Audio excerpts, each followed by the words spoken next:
Donc voilà, là on est dans une question assez importante de la création avec l'intelligence artificielle, dont on parle beaucoup. Pour vous dire un petit peu, quand notre bibliothécaire, Emmanuel, qui venait d'arriver à l'école, a proposé de faire quelque chose là-dessus parce qu'elle était curieuse, elle se demandait voilà, ce qu'il y avait à tirer de ce sujet. J'étais un peu dubitatif, j'avais l'impression que c'était un peu presque trop à la mode.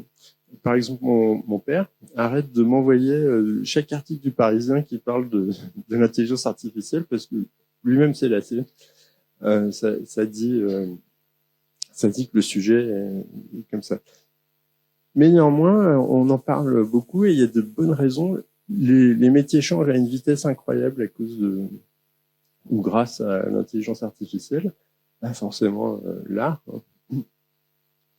Mais il y a des métiers comme la traduction, comme la rédaction qui vont être très, très impactés très vite. Mais bon, on en parlera plus tard. Voilà. Alors, l'intelligence artificielle, vous savez peut-être que c'est une discipline qui existe sous ce nom depuis 1956. Donc, c'est il y a longtemps et puis pas si longtemps finalement. Mais ma théorie personnelle, et donc je vous l'impose, c'est que c'est beaucoup plus vieux. Donc l'intelligence, je ne sais pas si vous avez déjà essayé de voir la définition du mot intelligence, c'est pas si simple. Hein. Il n'y a pas vraiment une définition, il y en a beaucoup, selon qu'on se pose qu'on est dans la philosophie, la psychologie, les sciences cognitives ou autres. Mais par contre, il y a tout un tas de fonctions, de mécanismes, de propriétés qui sont liées à l'intelligence. Alors là, je ne sais pas si Jean-Louis de Sales sera d'accord avec moi sur tout ce que je vais dire ici. Mais voilà, donc je vous en propose une liste. Je me suis arrêté quand la page était finie, mais je pouvais rajouter des choses. Hein. Ça, c'est tout un tas de fonctions qui rentrent dans ce qu'on appelle l'intelligence. Par contre, l'artifice, c'est plus simple à définir. Hein. Dans l'intelligence artificielle, il y a intelligence et puis artifice. Et l'artifice, bah, c'est ce qui est fait de la main de l'humain, quoi. Hein. C'est ce qui n'est pas naturel. Et voilà.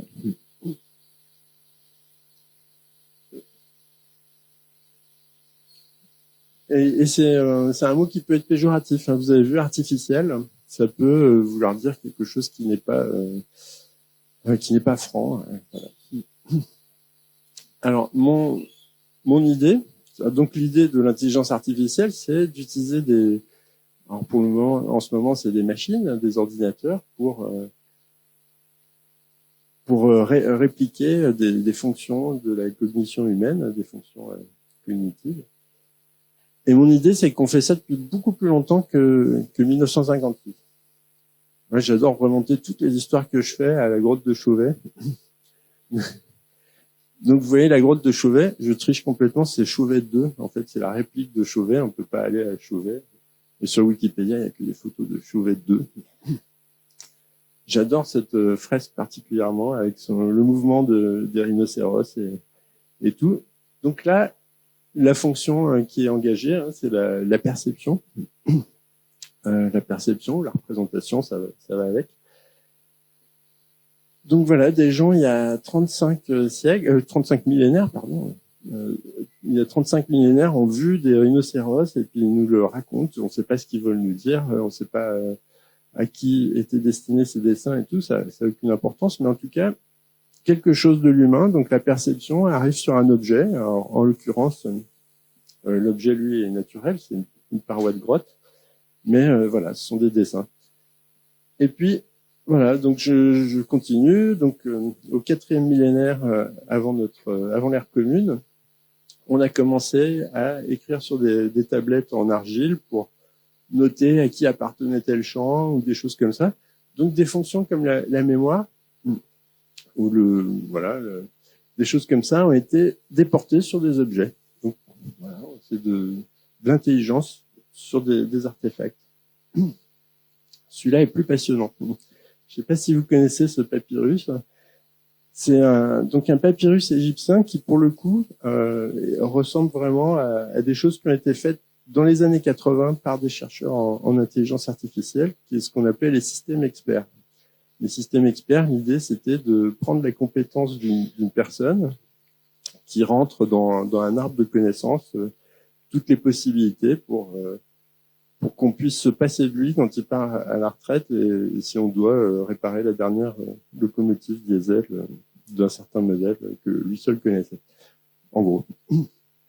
Et là, donc, c'est un médecin, un chirurgien, qui a fait ce papyrus qui contient beaucoup plus de pages, dans lequel il y a des si, alors, c'est une fonction, une brique élémentaire de l'informatique, si, alors, où il dit, voilà, si le patient arrive avec un pieu dans l'œil, si c'est purulent, si il a de la fièvre, alors tu dois faire ça. Et il explique comment on doit guérir les personnes. Les maladies sont toujours assez affreuses. Voilà. Et ça, là pour le coup, c'est très proche de certains principes de l'intelligence artificielle. Voilà, vous connaissez peut-être les tipus, c'est un système Inca de numération, donc c'est pour noter des nombres. Vous voyez, quand on discute avec quelqu'un et qu'on veut lui parler d'un certain nombre, on peut difficilement le faire au bout une fois qu'on a dépassé ses doigts, il faut passer à d'autres choses, utiliser des grands nombres. Et donc avoir un système de numération. Là, c'est un système pour noter des nombres, mais aussi pour passer des messages. C'était assez intéressant. Voilà. Vous savez que le fait de calculer, c'est une fonction de notre cerveau à tous. C'est pas une chose qu'on apprend à l'école. Un enfant, si vous lui mettez 3 radis dans une assiette, que vous fermez l'assiette et que par miracle il n'y a plus que 2 radis, il a calculé qu'il en manque un, il le sait. Voilà, ça fait partie des fonctions de notre cerveau. Et là, le calcul arrive dans une machine. Et avec le boulier, pareil, on peut faire les 4 opérations grâce à cette machine. Le boulier, la bague, c'est très ancien, mais voilà. Et ça, c'est mon préféré.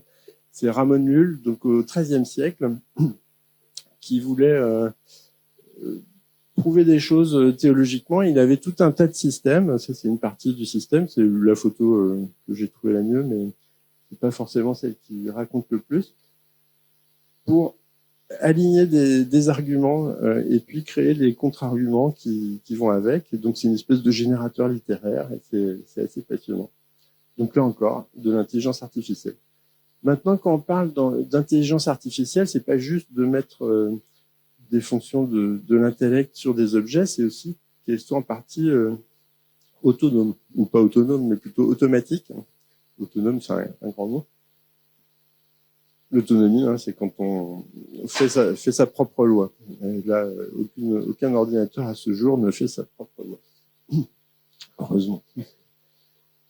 Mais très tôt, dans l'histoire, il y a eu des fictions, même bien avant l'intelligence artificielle, il y a eu des fictions qui nous parlent de machines qui font leur propre loi. C'est dans notre imaginaire collectif. C'est ce qui rend cette histoire d'intelligence artificielle si particulière. Mais voilà, depuis 2 ans, je pense que c'est 2 ans à peu près, tout un tas de recherches qui en fait datent de plus longtemps sont arrivées assez brutalement au public. D'un seul coup, tout le monde voit comment DALL-E ou ChatGPT peuvent arriver dans nos vies.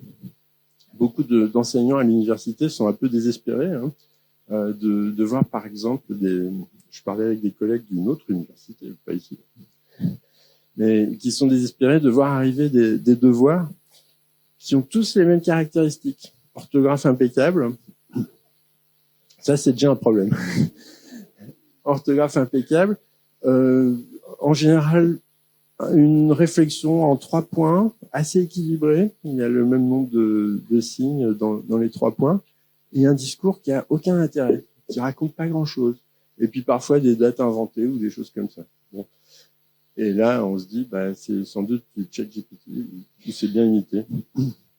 Voilà. Et il y a plein de problèmes avec ça. Il n'y a pas seulement le fait que des étudiants trichent finalement en laissant faire leurs devoirs par une machine, mais il y a aussi le fait que certains étudiants donnent à leurs profs qui n'ont pas envie de les lire des devoirs qu'eux-mêmes n'ont pas lus. Ils les ont fait faire, mais ils les ont pas lus. Et on arrive dans quelque chose d'un peu absurde finalement. où les profs vont finir par eux-mêmes passer ça dans une machine qui leur fera un petit résumé en disant ouais. Et ce sera dommage pour tout le monde. Mais bon, voilà. Et puis, il peut y avoir d'autres effets secondaires un peu indésirables, comme le fait que des étudiants se mettent à écrire spontanément comme ChatGPT, en se disant que c'est comme ça qu'il faut écrire et que c'est comme ça qu'il faut penser. Et voilà, on sera dans encore plus de problèmes. Mais en tout cas, ça va très très vite. Hein. Là, bon, dans les métiers de l'écrit, il y a des traducteurs littéraires, par exemple, qui sont pas inquiets. La traduction littéraire, c'est un art. Mais la petite traduction, bah, plus ça va, moins il y en aura besoin, sans doute, parce que tout ça commence à devenir vraiment très très convaincant. Mais c'est arrivé en très peu de temps. Il y a 2 ans, les premières images faites avec des intelligences artificielles génératives grand public étaient un peu bizarres. Elles étaient encore assez moches. Et puis aujourd'hui, bah, pour certaines personnes, certains genres d'images sont indiscernables. C'est assez particulier. Alors, il y a plein de gens qui s'inquiètent et du coup, on va parler notamment du point de vue juridique et ça va être tout à fait intéressant. Voilà. Alors, je finis avec une citation que je pique à Jean-Louis Boissier, qui est là-bas, qui est du Rousseau. Je vous laisse méditer sur cette phrase. Voilà, un peu par hasard, on a appelé cette journée Artifice. Enfin, pas un peu par hasard, mais moi, j'ai pas trouvé de meilleur nom. Or, Artifice est une manifestation, une biennale qui a eu lieu entre 90 et 96 et qui est très importante dans l'histoire de l'art numérique. J'ai eu l'honneur d'y participer sur la fin. Alors, notre journée s'appelle Artifice sans aucun rapport, mais bien sûr, il y a un rapport.